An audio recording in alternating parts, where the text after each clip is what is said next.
Esteban. Leonardo, Esteban, Fossati, Fernández, buenas tardes, buenas tardes. Las disculpas, gracias por el aguante. No, con ganas de hablar, Néstor. No, tenías una pequeña, un desliz de mi parte, yo no tengo costumbre de hablar. Ta- Te tapas la boca, te salen subtítulos vos. ¿Eh? No, pero viste que arranqué más temprano. Vos no viste, pero arranqué más temprano hoy. Sí, claro que lo vi, o sea, porque lo vengo. Yo cuando que no quiere, que no esté acá, no quiere decir que no esté mirando el programa. Mi presencia es inmanente. Yo siempre estoy a la vuelta. Lo estoy escuchando, lo estoy mirando a las 10 de la mañana, a las 12 de la noche, no importa, siempre estoy mirando. Tengo una novedad novedosa. Vos, escuchame una cosa, ¿qué pasó que te pusieron la cámara lejos? Te estoy mirando acá por el Zoom, está como a 4 kilómetros de distancia. Ah, porque Florencia anda. Andá, tiene miedo de contagiarse de COVID. Sí, no, le salió un nudito acá. Entonces le pesa la cara. ¿Lo podemos Sí, agarrar para sí. acá, Florencia? Vos, buena boina te pusieron, ¿eh? Sí, lo que pasa es que me quiero contagiar con el área rural. Ah, bien, bien, está bien. Bueno, escuchame, voy a ir directamente al grano porque tengo poquito tiempo, me tengo que ir para clase, pero te Sí, escuché pero que acá tengo estabas. una novedad novedosa. Acá tengo una declaración del Partido Comunista del Uruguay, el Comité Central. Dice que apoyan a la compañera Carolina Cose como uno de sus protagonistas.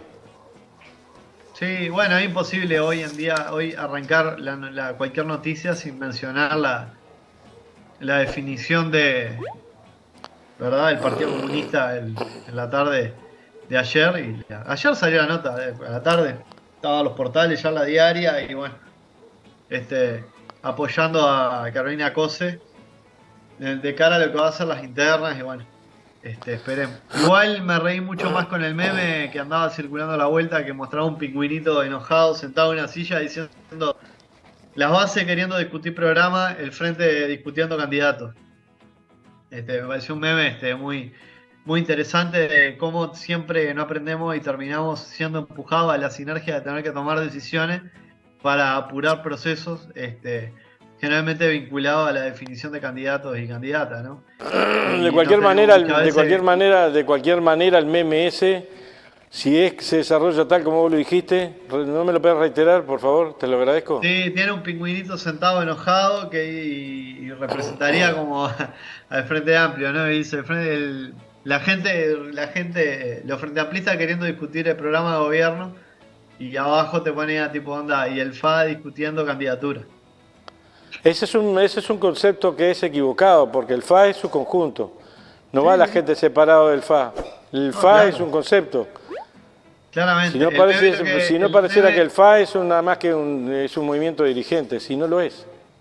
el meme lo que intenta ilustrar en su capacidad de transmitir una imagen y poco texto, una idea, es muchas veces lo que termina sucediendo, es que hay una discordancia entre cómo funciona la base y la dirigencia. Ese es el espíritu del meme. Por lo menos yo leí en esa clave. De todas maneras, y estoy de acuerdo contigo con lo que vos decís, no es un conjunto de dirigentes. Y obviamente muchas veces las discusiones que se instalan a la base también es la discusión de los candidatos y no es la discusión de los programas. Eso es así también. Porque por esos lados también se instalan las mismas discusiones para después poder generar o trabajar en lo que tiene que ser la construcción de acuerdos en relación a qué temas abordar. Pero bueno, si no es lo mismo dar las discusiones en los ámbitos más masivos sin tener pronunciamiento de qué es lo que se quiere hacer que discutirlas sabiendo que ya hay toma ya hay toma de posiciones de hace rato largo, ¿no? Porque hace rato que ya empezaron con esto que vos bien mencionabas hoy de que nos tienen todo el tiempo enfrentados en una campaña electoral constante que no tenés que poner en silencio el teléfono. Cuando llamás también, ya de paso le decimos a la audiencia. Ya lo hice. No, No me dio el dedo este porque este es el que me temblaba. Entonces le erraba. Pero viste esto que vos decías hoy al principio de que nos llevan a una forma de hacer política que es el enfrentamiento constante a través de una campaña electoral que parece que nunca hubiera terminado. Porque si ustedes se ponen a pensar y todos nos ponemos a pensar, en los últimos 3 años parece que nunca hubiera terminado la campaña electoral que empezó en el año 2019, ¿no? Con mayor intensidad, pero que se viene arrastrando desde el último gobierno de Tabaré Vázquez y que ya había empezado a mostrar su ribete allá por el año 2013-2014, cuando la derecha empezó a establecer constantemente una agenda a la izquierda. Entonces, creo que el aprendizaje tiene que ser que no podemos seguir trabajando, nuestro método nunca puede seguir siendo que ser contestatarios a la derecha. ¿Por qué? Porque de esa manera estamos todo el tiempo trabajando con la agenda que nos marcan desde afuera. Entonces, en vez de estar discutiendo profundidad, transformaciones ideológicas, profundidad los cambios, ¿no? Construcción de concepciones amplias y unitarias, estamos discutiendo cosas que no tenemos que discutir. Pero bueno, no son las reglas del juego con las que muchas veces estamos jugando, sino que son otras, y bueno, a veces los distintos sectores tienen que son arrastrados a esa sinergia que obviamente el engranaje político lleva hacia ahí. Entonces, bueno, hoy en día el engranaje político de hace unos años ya está trabajando en cuáles pueden ser las posibles candidaturas de la derecha, y bueno, sería muy iluso creer que la fuerza mayoritaria del país no se viera arrastrado a esa propia sinergia. Particularmente, y en mi caso, ¿no? Me gustaría que los procesos fueran inversos, y que independientemente de que hay una agenda constante que se intenta imprimir, las discusiones tendrían que ser otras. Agarro esto y aprovecho y digo que, retomo un poco lo que vos estabas hablando de Cuba, que es un tema siempre muy áspero de discutir, pero es muy áspero de discutir cuando en vez de mirar a un pueblo que ha resistido una de las, ¿no? de las condiciones más brutales impuestas por el imperialismo norteamericano, porque no hay otra palabra para definirlo. A mí me parece que es importante hoy en día, en el año 2023, siglo XXI, entender de que tenemos que retomar las discusiones en los términos que lo estábamos dando en otros tiempos, porque precisamente son esas las discusiones que están arriba del tapete. No podemos seguir diciendo gregre para decir Gregorio, cuando lo que estamos viendo en la situación de Cuba es el capricho de un país, que es Estados Unidos, que se piensa y se comporta como un imperio, que gobierna a su interior con un gobierno de características autoritarias, casi fascistas, y me refiero a esto en todo lo que tiene que ver con lo que es la manipulación de la información, el engaño de su población, el constante analfabetismo al que es empujada la población norteamericana, a la pobreza sistémica que habita el American Dream, el sueño americano, ¿no? La constante represión y masacre por parte de los organismos represivos que el Estado tiene, ¿no? Y que los usa contra su pueblo, el racismo que es estructural en Estados Unidos y que a pesar de que generaron todo un proceso de destruir ese apartheid, porque en Estados Unidos digo, hay gente que no lo sabe, pero había un apartheid como había en Sudáfrica, ¿verdad? Y que se practicó en los estados del sur hasta hace relativamente muy poquito tiempo, estoy hablando hasta casi mediados del siglo XX y un poco más también. Entonces, ese Estado que controla a su población a fuerza de la desintegración de la sociedad, a fuerza de la destrucción de la solidaridad, a fuerza de hambriarlo, desemplearlo. El otro día escuchaba que el salario bruto de un trabajador en Estados Unidos hace 10 años que está congelado. Hace 10 años que gana lo mismo. Creo que más era, ¿eh? No quiero tirar un batacazo porque no quiero tampoco exagerar, pero era mucho más de 10 años. Pero ese país que tiene intereses imperiales, que se comporta como un imperio a lo largo y ancho de todo el país, ¿no? Y de todo su territorio, porque Estados Unidos también tiene territorio que no es territorio continuo, sino que tiene como otros territorios que no son de ellos, pero que sí son sucedáneos, como en el caso de Puerto Rico, ¿verdad?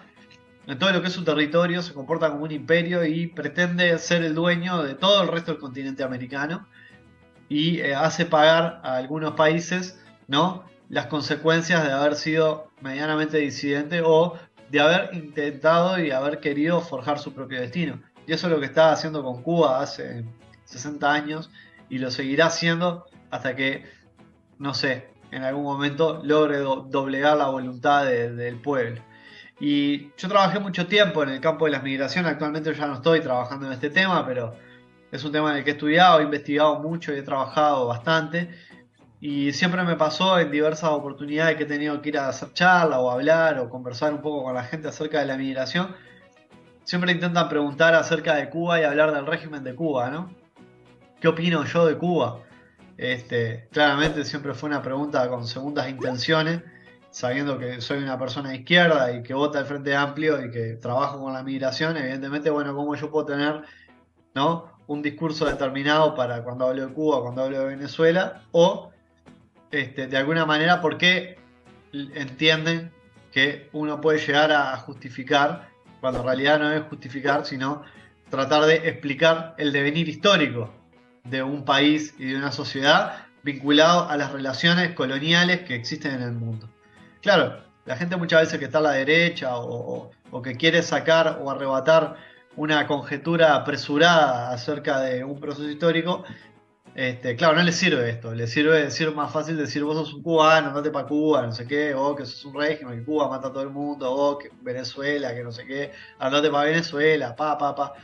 Es más fácil caer en el agravio que intentar compartir una línea de argumentación y desarrollo teórico que tiene que ver con la comprensión del destino que ha tenido nuestro país y Cuba, nuestro país y la región, nuestro país, Cuba, la región y el resto del mundo, desde que Estados Unidos le disputó la hegemonía a Europa y pasó a ser la potencia imperial de preferencia, de mayor dominio en lo que es nuestro mundo occidental y también en gran parte del mundo oriental. Entonces, bueno, esto obviamente siempre es muy aburrido. Uno cuando empieza a hablar de esto y habla de procesos históricos, claro, alguien que su argumento se basa en la mentira y la descalificación o en los juicios apresurados de un conjunto de hechos que entiende que son fortuitos, como pasa muchas veces cuando alguien discute con alguien que tiene un pensamiento más liberal o neoliberal, es que hay algunas cosas que no están en el plano de análisis porque obviamente no la pueden explicar. Entonces, como no la pueden explicar, evidentemente remiten a hechos fortuitos o cuestiones que tienen que ver con la voluntad individual o con las posibilidades que desarrollan las personas del plano de la individualidad, y no hay como más profundidad en su pensamiento que eso. Entonces, cuando hablamos de Cuba, a mí siempre me gusta traer el ejemplo de decir que Cuba es un pueblo que ha sido muy solidario con todo el mundo.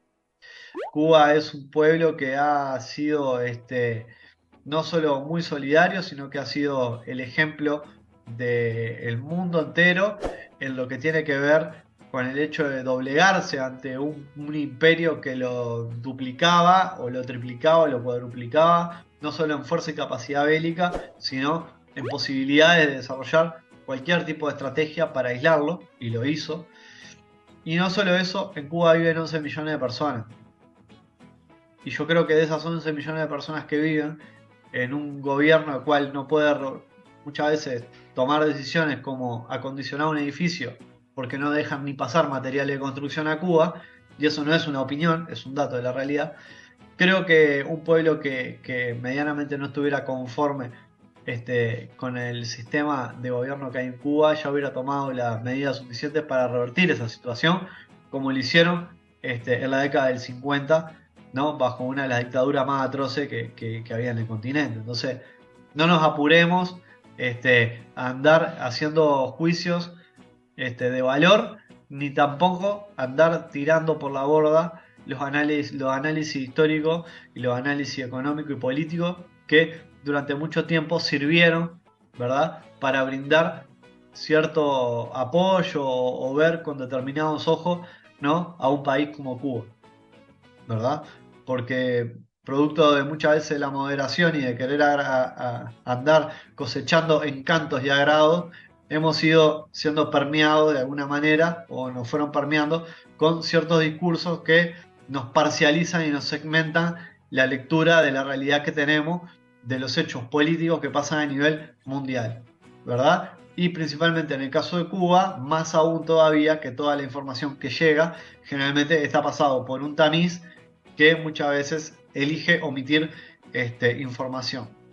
Entonces, para terminar con esto y mostrar que lo que digo no es cualquier cosa, sino que es la realidad, y que por eso merece que nosotros como personas que somos responsables tengamos un mayor compromiso a la hora de hablar y no andar haciendo adjudicaciones y nada por el estilo a la ligera, ¿no? Y no andar pensando que por determinadas cosas pasan otras. Voy a poner una noticia: que en marzo hubieron elecciones en Cuba, ¿verdad? Cuba tiene un sistema de votación, tiene un sistema democrático, ya veo que se conectó Gerardo, voy a ser bastante breve. Tiene un sistema electoral similar al de Estados Unidos, similar no, es igual, el sistema democrático cubano. Apenas, ¿no hubo también elección este domingo? Sí, también. Lo que pasa es que vota la Asamblea Constituyente, la Asamblea del Poder Constituyente, creo que votan primero y después están las elecciones. Capaz que ahora cuando se conecte más Gerardo le pedís que te cuente porque él seguro lo conoce más, pero el sistema electoral es igual que el sistema norteamericano. ¿Sí? Bueno, en las elecciones de marzo del 2023, ¿no? Infobae, que bueno, es un portal que tiene menos criterio que la Villique, en verdad, y que era muy interesante porque te puede publicar cosas extraterrestres como una noticia política y todo con presunción de una verdad científica real, lo cual no es cierto porque ni siquiera tiene datos. Publicó lo siguiente: con la abstención más alta a los 70 años, concluyó en Cuba el proceso electoral convocado por el régimen castrista. Quiero decir acá que el régimen castrista refiere al régimen militar, no al régimen de los Castro. Digo, eso es importante porque a veces utilizamos el léxico que no conocemos las palabras, ¿no? Y buscando en otro portal, obviamente, vos fijate, ¿no? En las elecciones que hubieron, lo que destaca es que la abstención que hubo fue enorme. Obviamente leemos toda la noticia de Infobae y no arroja ningún dato, porque uno dice, bueno, si la abstención fue la más grande en los últimos 70 años, ¿cuál fue el porcentaje de la abstención? Bueno, claramente no lo dice. Pero bueno, buscando otra noticia, porque obviamente no lo va a decir, y así es lo que pasa con toda la información que nos llega de Cuba, información totalmente parcializada, segmentada, recortada. Termino encontrando una noticia que dice, según informes preliminares del Consejo Electoral Nacional de Cuba, institución que no es independiente, no sé, bueno, acá hay una apreciación, institución que no es dependiente del Partido Comunista Cubano, la cifra de electores en Cuba es de 8.120.072 ciudadanos y ciudadanas, de los cuales ejercieron el voto 6.164.876 de personas. Es decir, un 75,92% del padrón electoral de habilitados. Es decir, en Cuba hay 11 millones de personas habilitados para votar, hay 8 millones y en las últimas elecciones votaron 6. ¿Verdad? Lo que se intenta siempre destacar es que esas elecciones fueron manipuladas, trastocadas, tuvieron abstención y demás, porque es la forma de construir que tiene la derecha, ¿no? De construir un discurso que termina permeando y mellando hasta las personas que se precian de ser ¿no? Sumamente izquierdistas y defensores acérrimos de la libertad. Entonces, a lo que voy con esto, y retomo y lo dejo a Gerardo, es que tenemos que tener mucha responsabilidad a la hora de hablar, ¿no? Y de comprometernos y de pensar y de ver a qué estamos remitiendo, ¿verdad? Y no podemos perder de vista que estamos ante fenómenos que pueden haber cambiado de nombre y pueden haber complejizado la forma en las que se manifiestan y las que las vemos hoy en día, pero que no dejan de ser, en el fondo, el resabio de lo que en otro momento, o que en otros momentos históricos hemos denominado, por ejemplo, imperialismo. Y es un poco lo que pasa en nuestro continente actualmente, de distintas formas, porque hoy en día tenemos la configuración de los capitales transnacionales que se mueven por el mundo de una manera completamente distinta, que hace mucho tiempo atrás eso no sucedía, ¿verdad? Tenemos la conformación de oligopolios, ¿verdad? Que gestionan grandes volúmenes de capital y gestionan gran parte del poder del mundo, que antes eso estaba repartido de otra forma y más equitativamente sobre los sectores de influencia de poder. Pero eso no deja de ser el producto, ¿no? Que tenemos hoy en día en la actualidad de lo que es lo que fue ese imperialismo, ¿verdad? Que él ha trazado y ha asignado la realidad de nuestro continente y del mundo. Así que bueno, me voy, le dejo un besito, te dejo bien acompañado, que te dejo acá con Gerardo que anda acá. No me voy, lo voy escuchando.